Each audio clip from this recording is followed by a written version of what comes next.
ada sebuah cerita yang sangat luar biasa daripada kehidupan Sayyidatina Fatimah Zahra. Nabi Muhammad SAW menangis, tidak ada henti-hentinya, menangis. Sayyidina Abu Bakar Siddiq datang, tetap menangis. Sayyidina Umar datang, tetap menangis. Sayyidina Utsman datang, tetap menangis. Sampai Sayyidina Abu Bakar mengatakan, ini nggak ada yang bisa mendiamkan Nabi kecuali putri tercintanya Sayyidatina Fatimah Zahra. Berangkatlah Sayyidina Abdurrahman bin Auf ke rumah Sayyidatina Fatimah dengan perintah dari Sayyidina Abu Bakar Siddiq. Dikata, siapa di luar sana? Ibn Auf, wahai Fatimah. Untuk apa kamu datang kemari? Kami ingin meminta bantuanmu karena Nabi SAW mulai tadi sedang nangis dan tidak berhenti menangisnya, terus menangis. Kami sedih melihatnya. Baik, sebentar aku memakai pakaian dahulu. Kenapa Nabi SAW menangis?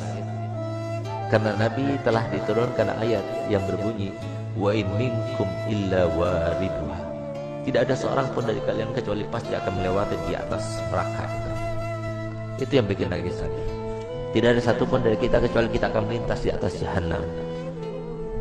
Bagaimana tempat lintasan kita tergantung kepada amal kita. Tipis tebalnya tergantung kepada amal kita yang sekarang kita tidak mempedulikannya, tidak memikirkannya.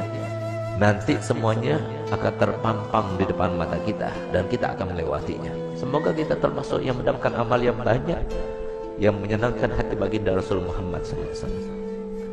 Berangkatlah Sayyidatina Fatimah. Begitu berangkat Sayyidatina Fatimah bertemu dengan Nabi. Sayyidatina Fatimah ketika masuk ke masjid, mereka berteriak. Semua sahabat Nabi berteriak Allahu Akbar. Kenapa demikian? Kenapa mereka berteriak? Karena mereka jarang melihat Sayyidatina Fatimah Zahra, seorang syarifah, cucunya Nabi, anaknya Nabi, yang pada suatu waktu Nabi SAW membuat sebuah teka-teki, di mana teka-tekinya itu berbunyi begini. Tahukah kalian siapakah sebaik-baik wanita? Tidak ada seorang sahabat pun yang menjawabnya. Sampai kemudian Imam Ali pulang ke rumahnya dan dia sampaikan pertanyaan Nabi kepada Sayyidatina Fatimah. Maka Sayyidatina Fatimah, aku tahu jawabannya. Apakah wahai binti Rasul? Jawabannya adalah sebaik-baik perempuan adalah tidak pernah dilihat laki-laki dan tidak pernah melihat laki-laki.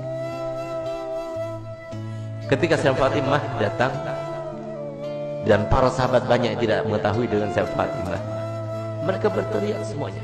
Kenapa berteriak? Karena baju yang digunakan oleh Sayyidatina,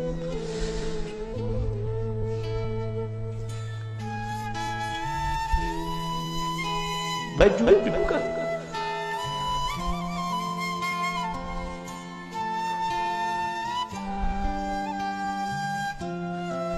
baju yang digunakan oleh Sayyidatina Fatimah terdapat tambalan sebanyak 20 tambalan, sehingga sahabat semua sedih melihat putri tercintanya yang selalu dipuji oleh Nabi, yang paling mirip dengan Nabi, yang selalu Nabi SAW merendahkan semua wanita supaya mengikutinya, meneladaninya. Ternyata pakaian seperti itu, sesederhana itu. Saat itulah ketika sahabat Nabi merasa kasihan, merasa tidak tega, merasa iba melihat kehidupan Sayyidatina Fatimah Zahra, maka Nabi SAW berkata kepada Sayyidina Umar bin Khattab, ya Umar, biarkan saja, demi Allah putriku Fatimah adalah pemimpin dari seluruh wanita yang masuk surga. Seandainya para syarifah sekarang tahu, lihat bagaimana pakaian Sayyidatina Fatimah, lihat bagaimana perempuan yang dibanggakan oleh Nabi Muhammad SAW, yang harusnya kita sebagai umatnya menjadi tauladan baginya. Bukan seperti sekarang ini, kita terlalu membanggakan pakaian, kita selalu menampakkan kemewahan, dan kita tidak mau membagi-bagi apa yang telah kita punya. Kita tidak pedulikan kepada manusia. Subhanallah, Sayyidatina Fatimah datang suatu waktu di rumahnya. Sayyidatina Fatimah adalah seorang yang paling sempurna, tangannya paling sempurna, hidungnya paling sempurna, matanya paling sempurna, karena dialah yang paling mirip dengan Nabi kita Muhammad SAW. Suatu waktu Nabi kita Muhammad datang, karena Nabi Muhammad setiap hari paling sedikit 2 kali masuk ke rumah saya Fatimah, saat pagi hari dan pada malam hari. Dan setiap kali Nabi Muhammad SAW akan melakukan suatu bepergian, pertama kali yang didatanginya setelah pulang dari bepergian ada rumah saya Fatimah.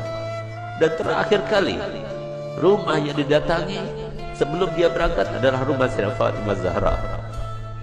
Semoga kita semua termasuk yang bangkit sama saya Fatimah Zahra. Di saat itulah Nabi SAW masuk ke rumah saya Fatimah. Saya Fatimah punya anak kecil 2, Sayyidina Hasan dan Sayyidina Husain. Di saat beliau itu sedang menghaluskan gandum, maka kemudian Sayyidina Husain menangis, diambilnya. Ketika Sayyidina Husain menangis, diambil dengan tangan kirinya, dia dengan tangannya. Sayyidina Hasan menangis, diambil lagi. Sehingga saat itu Sayyidina Bilal melihat kejadian tersebut. Sehingga Sayyidina Bilal merasa iba dan dia mengatakan, wahai binti Rasul, berikan salah satu pekerjaan. Kalau engkau mau, biarkan aku yang menggilingnya. Dan kalau engkau mau, biarkan engkau yang menggiling dan berikan kepadaku putramu Hasan dan Husain, biarkan aku yang menggendongnya. Tidak tega beliau itu melihat bagaimana keadaannya saya Fatimah. Sampai kemudian Nabi SAW melihat. Begitu Nabi SAW melihat, maka dipeluknya saya Fatimah, dicium dia.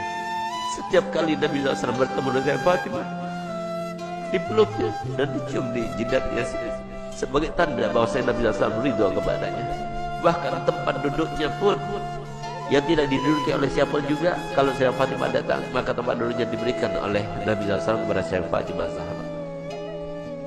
Itulah kedua bagi kita para wanita. Dialah tauladan yang paling utama bagi wanita, dan dialah yang diceritakan oleh Nabi SAW dalam hadisnya bahwasanya pernah suatu waktu Sayyidah Fatimah itu dalam keadaan pernah melukai perasaannya suaminya tanpa sengaja. Dia berbicara dengan suatu ucapan, dia tidak sadar kalau ucapan itu membuat marah suaminya. Tidak paham, bukan sengaja, tidak, tapi tidak sadar, tidak sengaja. Tapi apa yang lakukannya? Dilihat suaminya itu warnanya merah mukanya, yang menandakan bahwa dirinya dalam keadaan marah. Di saat itulah timbul rasa takutnya kepada Allah, sehingga di saat itulah dia minta maaf kepada suaminya. Maafkan aku, wahai suamiku. Tapi ternyata wajah Imam Ali tetap masih merah. Takut dia kepada Allah, sehingga rasa takutnya luar biasa itu sampai beliau itu menangis histeris dan dia mengatakan, wahai suamiku, sampai dia berjigak memutari suaminya Sayyidina Ali bin Abi Thalib. Suamiku, maafkan aku, sambil dia itu berkeliling seperti layaknya orang yang sedang tawaf. Di saat itulah kemudian Sayyidina Ali melihat kepada Sayyidina Fatimah yang melakukannya. Dia merasa geli dengan apa yang dilakukannya, maka dipeluknya dan mengatakan, wahai binti Rasul, aku sudah maafkan.